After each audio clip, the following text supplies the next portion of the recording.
Señores, la razón de la sinrazón en el gerenciamiento de las aguas. ¿Por qué tenemos que ver a una persona lavarse la cara con agua sucia?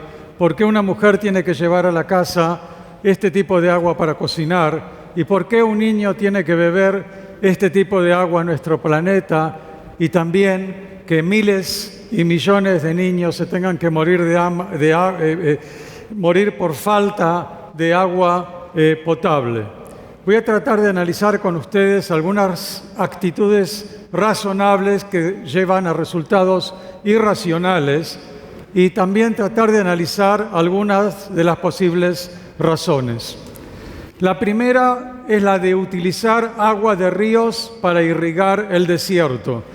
Este era el mar de Aral, uno de los mares internos más grandes del mundo, que estaba entre Kazajistán y Uzbekistán, alimentado por dos ríos, el río Sir-Daria y Amu-Daria de la Unión Soviética.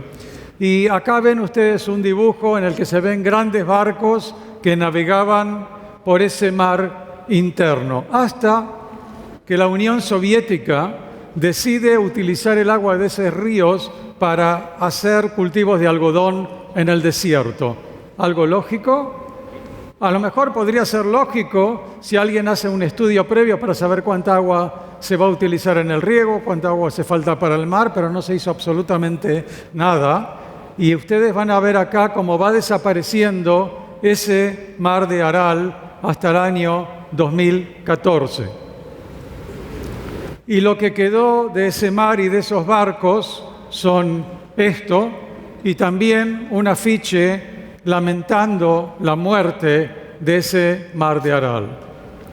Pues bien, hay novedades mejores. También la China consiguió matar otro lago interno de agua dulce, también por un gerenciamiento completamente equivocado de las fuentes de agua de esa zona.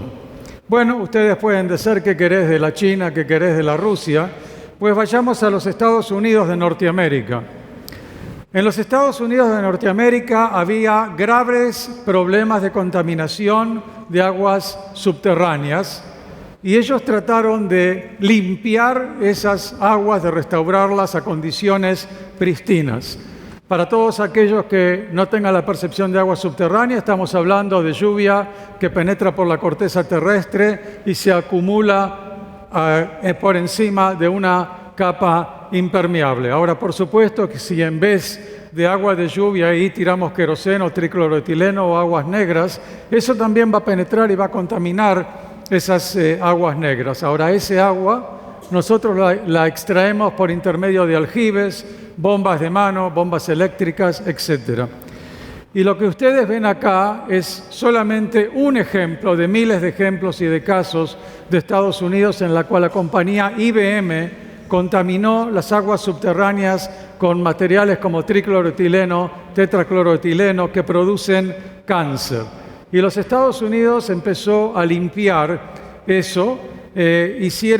Comenzaron en el año 1979, perforaron 220 pozos de monitoreo, 20 pozos de extracción. Fíjense en ustedes, por favor, en el año 2003, después de 20 años, todavía tenemos concentraciones de 300.000 microgramos por litro, cuando lo permitido son 5 microgramos por litro. Y nuevamente, este es uno de los ejemplos de miles de casos en que los Estados Unidos trataron de limpiar aguas subterráneas. Y entonces el Congreso de los Estados Unidos, muy enojados, porque habían invertido una suma grande de dinero, hacen un reporte y dicen: estamos limpiando el desbarajuste o haciendo un desbarajuste de la limpieza. Es un tipo de palabras muy, muy fuerte para que él conozca a los americanos. ¿Are we cleaning up the mess or messing up the cleanup? ¿Y por qué lo escriben? Porque habían invertido una pequeña suma de dinero tratando de hacer algo, posiblemente, no posiblemente, sino seguramente sin siquiera consultar con los científicos. ¿Cuál fue esa suma de dinero? $5.000 millones. Los Estados Unidos invirtieron $5.000 millones tratando de limpiar aguas subterráneas cuando en realidad eso no se podía hacer. Y eso llevó a los 3 monitos: no digan nada, no vean nada, no escuchen nada.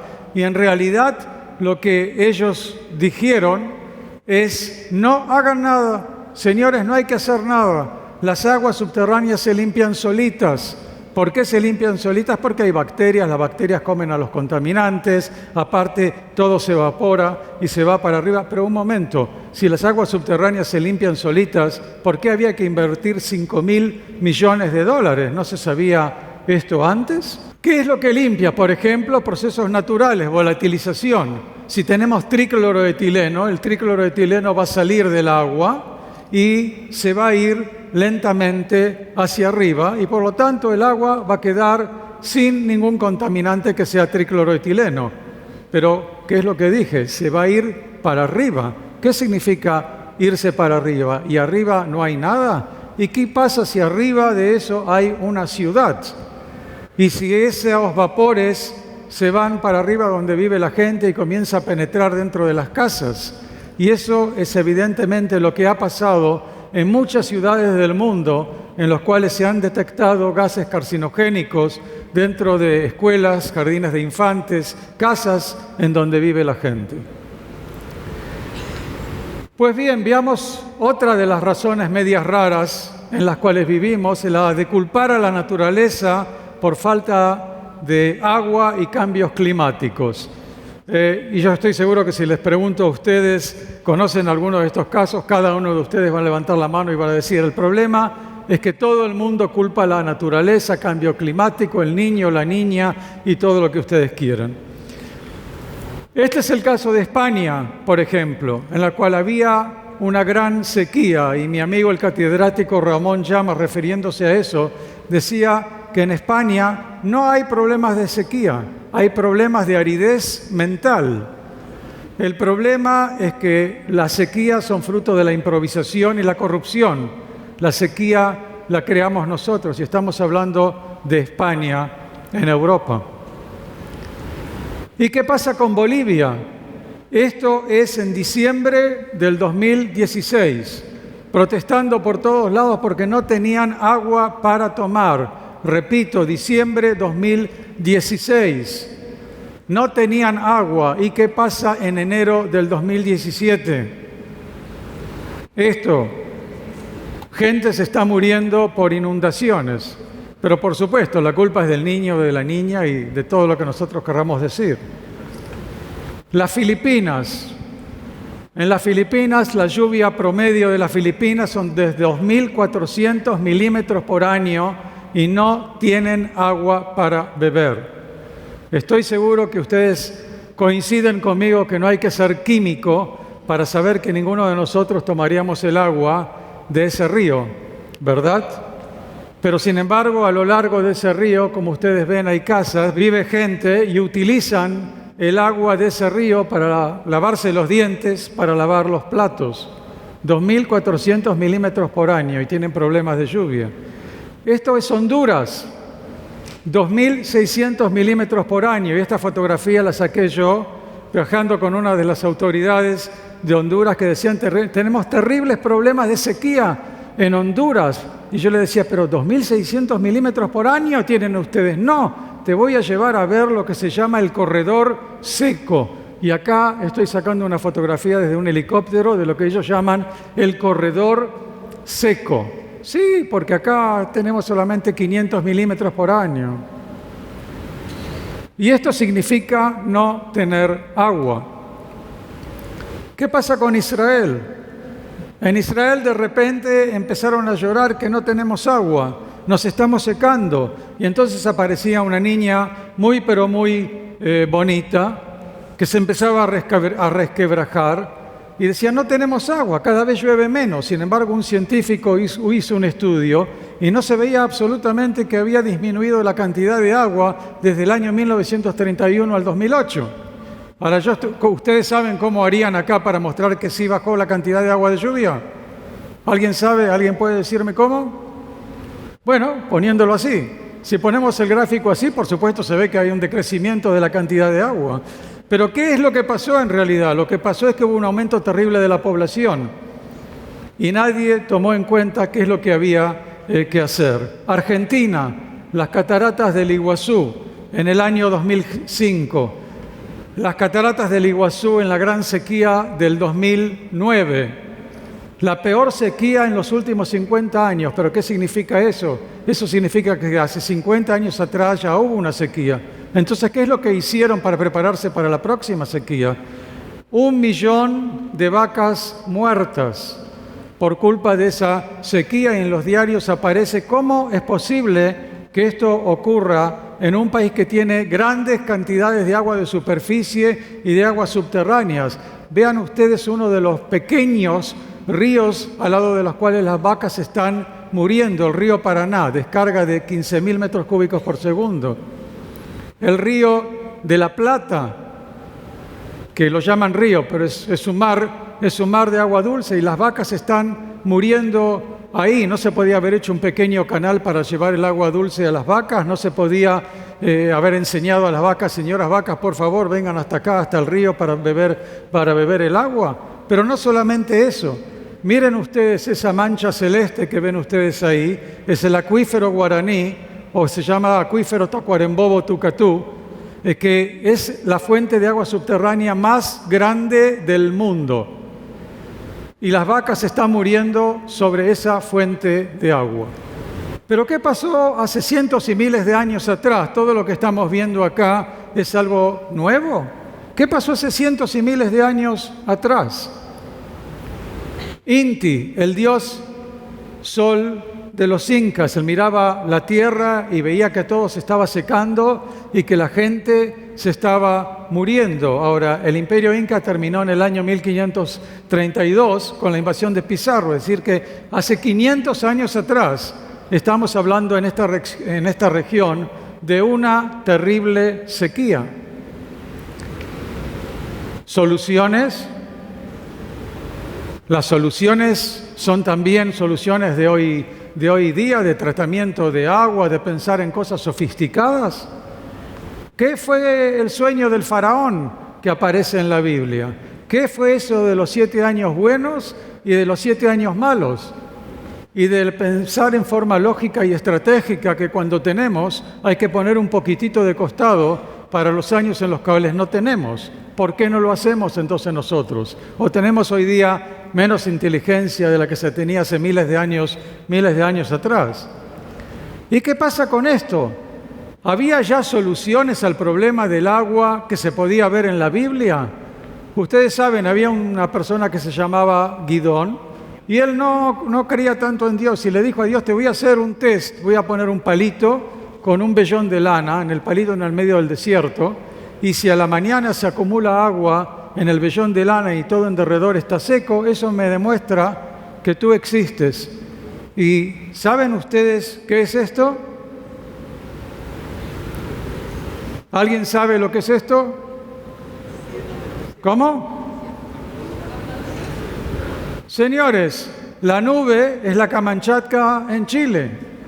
Y la lana que ustedes ven ahí es el atraplanieblas que ustedes utilizan.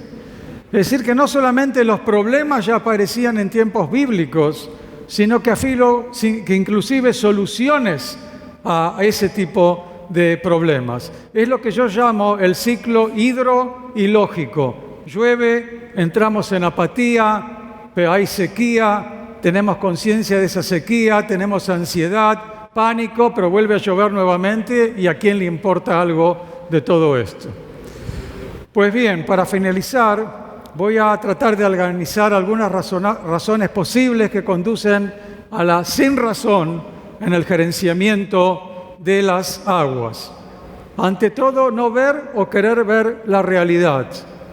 Cuando hablamos de procesos que pueden tardar decenas y cientos de años, ¿quién le interesa lo que va a pasar mañana? ¿Quién le interesa al presidente de una nación si uno viene y le dice: Señor, vamos a tener un terrible problema de agua en esta zona? ¿Y cuánto va a pasar esto? Y dentro de 100, 150 años. ¿Qué me interesa a mí lo que va a pasar dentro de 100, 150 años? Y eso es un problema mundial. Fíjense en ustedes lo que pasó a las aguas subterráneas costeras de Israel, que se contaminaron por alta salinidad en 71 años por un gerenciamiento no correcto. Tarda mucho tiempo, pero al final llega. ¿Hay alguna razón para que niños en las escuelas de Chaco, acá del otro lado de la cordillera, estén tomando por años y años y años agua con arsénico? Y que recién entonces, después en el año 2011, les pongan una especie de filtros, porque dicen que esos filtros van a filtrar el arsénico. Yo no recomendaría a nadie que se encuentre acá que trate de probar ese agua. Y este es un cáncer de piel producido en la mano de uno de los niños por ingerir ese agua con arsénico. Otro de los grandes problemas es la falta de buenos profesionales en todo lo referente a la cuestión del agua. Yo pienso que acá hay algo psicológico. Venimos al mundo en el vientre de nuestras madres dentro de lo que se llama un saco amniótico. Lo que hay en el saco amniótico es agua. Es decir, que todavía en el vientre de nuestras madres miramos a la derecha, miramos a la izquierda, vemos agua por todos lados y dice, ¿pero acá va a haber algún problema con agua? No hay problema, no hay problemas con agua, pero hay un terrible problema por falta de expertos. Si ustedes quieren construir un avión, ustedes no van a tomar a un ingeniero civil, van a tomar a un ingeniero aeronáutico y no van a poner a un ingeniero civil a dirigir un hospital, por ejemplo. Es decir, en esos temas se sabe de que hay que tener un estudio determinado para poder, pero dirigir temas de agua. Y no quiero simplemente dar ejemplos acá. En muchísimos lugares del mundo hay gente que no tiene la más mínima preparación en todo lo referente al agua. Recuerden, los Estados Unidos de Norteamérica, $5.000 millones tirados a la basura. Piensen ustedes lo que se podía haber hecho con este dinero si se hubiera hecho en forma racional.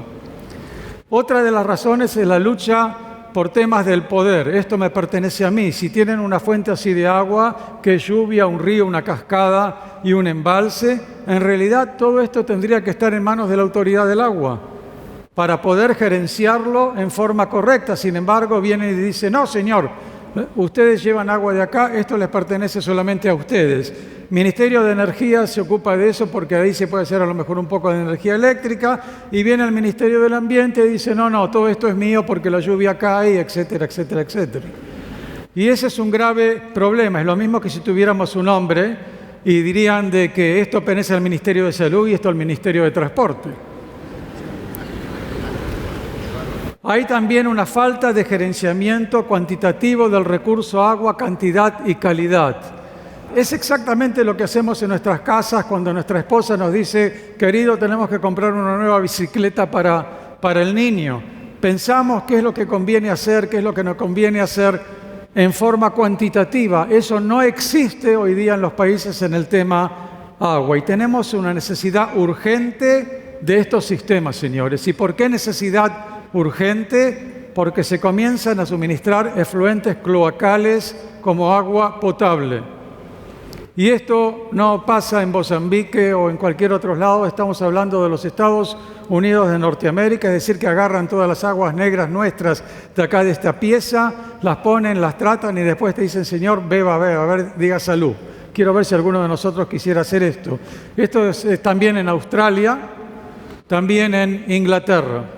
Y para finalizar, voy a finalizar con la historia del último agua que se escribió en Israel como resultado de una grave sequía. El agua del país se acabará en 2 años, es terrible, hay que hacer algo, pero ahorrar agua, tenemos que cocinar, tenemos un acuario.